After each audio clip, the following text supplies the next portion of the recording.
আসসালামু আলাইকুম। প্রথমে জানাবো সংবাদ শিরোনাম। বিভিন্ন রাজনৈতিক দল আওয়ামী দোসরদের আশ্রয় দিচ্ছে। সংকট সংগ্রামে জাতীয় ঐক্যই আমাদের পথ দেখাবে বলছেন জোনায়েদ সাকি। আওয়ামী লীগ হচ্ছে পলায়নপর রাজনৈতিক শক্তি বলছেন ডক্টর মঈন খান। এবং সর্বশেষ জানাবো অনুশোচনা নেই আওয়ামী লীগের, পতনের জন্য ষড়যন্ত্রকে দুষছে। শুনছিলেন শিরোনাম, এবারে বিস্তারিত। বিভিন্ন রাজনৈতিক দল আওয়ামী দোসরদের আশ্রয় দিচ্ছে। আওয়ামী লীগ জুলাই গণঅভ্যুত্থানে সাংগঠনিকভাবে গণহত্যা করেছিল, অথচ কিছু রাজনৈতিক দল সুবিধার বিনিময়ে আওয়ামী লীগের দোসরদের আশ্রয় দিচ্ছে। তাদের বিতাড়িত না করলে ছাত্র জনতার আরেকটি যুদ্ধ হবে। শুক্রবার বিকেলে ছাত্র জনতার গণঅভ্যুত্থানের ১০০ দিন উপলক্ষে রাজধানীর কেন্দ্রীয় শহীদ মিনারে আয়োজিত সমাবেশে বক্তারা এসব কথা বলেন। আওয়ামী লীগের বিচার এবং শহীদ পরিবার ও আহতদের পুনর্বাসনের দাবিতে সমাবেশটি করে জাতীয় নাগরিক কমিটি। গণঅভ্যুত্থানে শহীদ পরিবার ও আহতদের পুনর্বাসনের দাবি জানিয়ে জাতীয় নাগরিক কমিটির আহ্বায়ক নাসির উদ্দিন পাটোয়ারী বলেন, সম্প্রতি জনগণ উপদেষ্টাদের নিয়ে প্রশ্ন তুলছে। নাগরিক কমিটি এ বিষয়ে তাদের স্পষ্ট বিবৃতি চায়। তিনি বলেন, রাষ্ট্রযন্ত্রের বিভিন্ন জায়গায় এখনো আওয়ামী লীগের দোসররা রয়ে গেছে। তাদের হাতে রক্তের দাগ লেগে আছে, তাদের বিতাড়িত করুন, নয়তো ছাত্র জনতাকে আরেকটি যুদ্ধ করতে হবে, যেখানে ছাত্ররাই আগামীর রাষ্ট্রের ক্ষমতার কেন্দ্রবিন্দু হবে। বিভিন্ন রাজনৈতিক দল আওয়ামী দোসরদের আশ্রয় দিচ্ছে জানিয়ে তিনি বলেন, বিভিন্ন রাজনৈতিক দল টাকা বা অন্য কোনো উপায়ে আওয়ামী লীগের দোসরদের, ব্যবসায়ী, শিক্ষক ও বুদ্ধিজীবীদের আশ্রয় দেওয়ার চেষ্টা করছে। আপনারা এর থেকে বেরিয়ে আসুন, আপনাদের রাজনৈতিক যন্ত্র কলাকৌশল ছাত্ররা দখল করে নেবে। তিনি অভ্যুত্থানের আহতদের উদ্দেশ্যে বলেন, আপনারা টাকার বিনিময়ে রক্ত বিক্রি করবেন না। ৭১-এর মুক্তিযোদ্ধাদের নিয়ে একদল নকল সার্টিফিকেট বানিয়ে আসল মুক্তিযোদ্ধাদের মর্যাদা ক্ষুণ্ণ করেছে। ২৪-এর বিপ্লবে আমরা এটা হতে দেব না। নাগরিক কমিটির সদস্য আরিফুল ইসলাম আরিফ বলেন, আওয়ামী লীগ সাংগঠনিকভাবে এই গণহত্যা করেছিল। ওবায়দুল কাদের বলেছিলেন, ছাত্রদের আন্দোলন দমিয়ে রাখতে ছাত্রলীগই যথেষ্ট।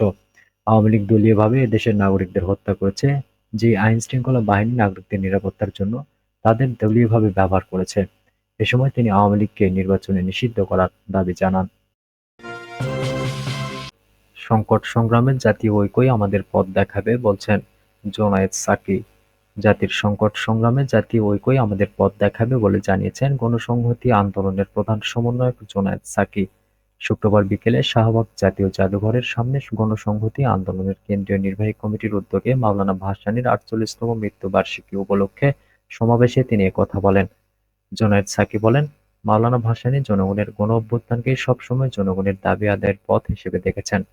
জুলাই-আগস্ট অভ্যুত্থান তাই একদিকে যেমন মাওলানা ভাসানীর দেখানো পথের অনুসারী, তেমনি অভ্যুত্থান পরবর্তী পথ নির্ধারণেও শ্রমিক, কৃষক, মেহনতি মানুষের ধর্ম, শ্রেণী, বর্ণ, লিঙ্গ, জাতি নির্বিশেষে সবার রাজনৈতিক, অর্থনৈতিক, সামাজিক অধিকার ও সাম্য প্রতিষ্ঠার পথেই এগুতে হবে। প্রতিষ্ঠা করতে হবে নতুন রাজনৈতিক বন্দোবস্ত। জাতীয় সার্বভৌমত্ব রক্ষা করতে ঐক্যবদ্ধ থাকতে হবে। সমাবেশে দলের নির্বাহী সমন্বয়কারী আবুল হাসান রুবেল বলেন, মাওলানা ভাসানী আসাম সহ এ উপমহাদেশের রাজনীতিতে অবিসংবাদিত নেতা। তিনি এ অঞ্চলের মজলুম, বিশেষত কৃষকদের রাজনীতির মূলধারায় নিয়ে এসে উপমহাদেশের রাজনীতিতে গণমুখী ধারাকে এগিয়ে নিয়ে গেছেন। ব্রিটিশ বিরোধী সংগ্রামের মাধ্যমে তার রাজনৈতিক জীবনের শুরু।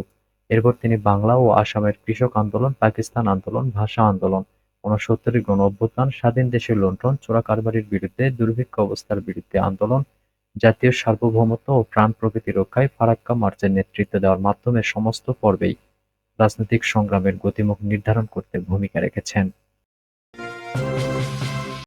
আওয়ামী লীগ হচ্ছে পলায়নপর রাজনৈতিক শক্তি বলছেন মঈন খান। বিএনপির স্থায়ী কমিটির সদস্য ডক্টর আব্দুল মঈন খান বলেছেন, ২৫ মার্চ যখন পাক হানাদার বাহিনী নিরস্ত্র জনগণের উপর ঝাঁপিয়ে পড়েছিল, তখন স্বাধীনতার শক্তি দাবিদার আওয়ামী লীগ জনগণকে বিপদে ফেলে ভারতে পাড়ি দিয়েছিলেন। তখন দেশের পক্ষে স্বাধীনতা ঘোষণা করে জাতিকে ঐক্যবদ্ধ করেছিলেন শহীদ জিয়া। শুধু তাই নয়, সম্মুখ যুদ্ধ করেছিলেন।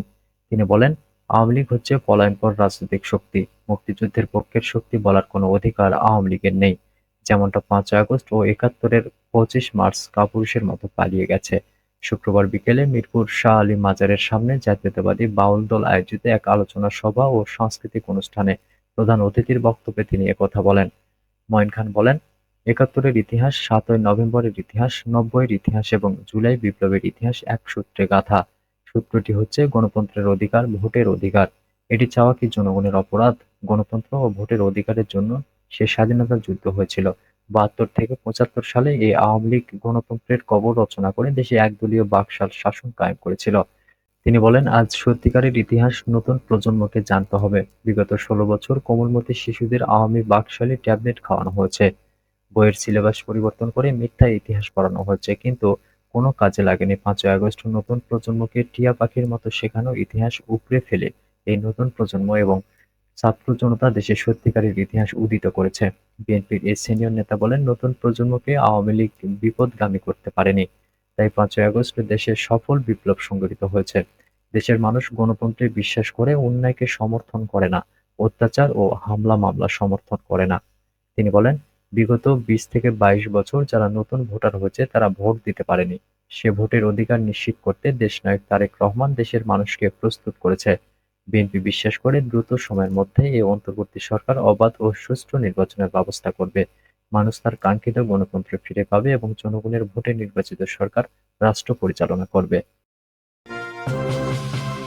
অনুশোচনা নেই আওয়ামী লীগে, পতনের জন্য ষড়যন্ত্রকেই দুষছে। গণ আন্দোলনের মুখে আওয়ামী লীগ ক্ষমতা হারানোর ৩ মাসেরও বেশি সময় কেটে গেছে। তবে নিজেদের কৃতকর্ম নিয়ে দলটির কোনো অনুশোচনা দেখা যাচ্ছে না। বিশেষ করে গত জুলাই-আগস্টে ছাত্র আন্দোলন দমনে যেভাবে শক্তি প্রয়োগ করা হয়েছে এবং তাতে যত প্রাণহানি হয়েছে, সেই দায় স্বীকার করে এখনো দলটিকে আনুষ্ঠানিকভাবে দুঃখ প্রকাশ করতে দেখা যায়নি। দলটির শীর্ষ নেতারা এখনো বিশ্বাস করে যে গণঅভ্যুত্থানের নামে পরিকল্পিত ষড়যন্ত্রের মাধ্যমে শেখ হাসিনাকে উৎখাত করে দেশ ত্যাগে বাধ্য করা হয়েছে। ছাত্র আন্দোলন নিয়ে গত ২৪ জুলাই তৎকালীন প্রধানমন্ত্রী শেখ হাসিনা বলেছিলেন, এটা যে একটা বিরাট চক্রান্ত সেটা বোঝাই যাচ্ছিল। ক্ষমতা হারানোর ৩ মাস পরও আওয়ামী লীগ একই সুরে কথা বলছে। এটি যে একটা পরিকল্পিত ষড়যন্ত্র ছিল তা ক্রমেই পরিষ্কার হয়ে যাচ্ছে, বলেন আওয়ামী লীগের যুগ্ম সাধারণ সম্পাদক আ.ফ.ম. বাহাউদ্দিন নাসিম। আওয়ামী লীগ বিশ্বাস করে, শিক্ষার্থীদের আন্দোলনকে সরকার বিরোধিতায় রূপ নেওয়ার ক্ষেত্রে বিএনপি জামায়াতের পাশাপাশি বিদেশি শক্তিরও ভূমিকা রয়েছে। সাবেক নৌ প্রতিমন্ত্রী ও আওয়ামী লীগের সাবেক সাংগঠনিক সম্পাদক খালিদ মাহমুদ চৌধুরী বলেছেন, স্বাধীনতা যুদ্ধের সময় যারা বাংলাদেশের বিরোধিতা করেছে তারাই এ ষড়যন্ত্রের সঙ্গে যুক্ত।